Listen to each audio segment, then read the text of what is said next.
time for a quick chikahan. May bagong OT7 photo ang global superstar na BTS. All smiles sina RM, Jin, Suga, J-Hope, Jimin, V at Jungkook na nagse-celebrate ng kanilang 11th anniversary. Ibinahagi ito ni RM with a caption na must not forget. Kaya happy na naman ang ARMY na overjoyed pa sa pagkumpleto ni Jin ng kanyang mandatory military service.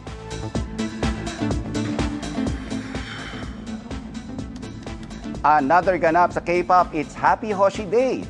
Birthday ngayon ng performance leader ng 17 na si Hoshi. Nagpasalamat si Hoshi sa kanilang fans o karats, pati sa kanyang co-members na sunod-sunod na bumati sa kanya.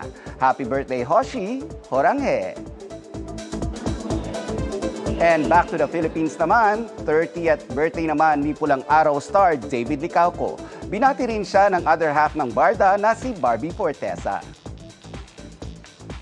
Mga kapuso, maging updated sa showbiz happenings anumang oras. Mag-subscribe sa GMA Integrated News sa YouTube. At para sa mga kapuso abroad, bisitahin ang GMA Pinoy TV at www.gmanews.tv.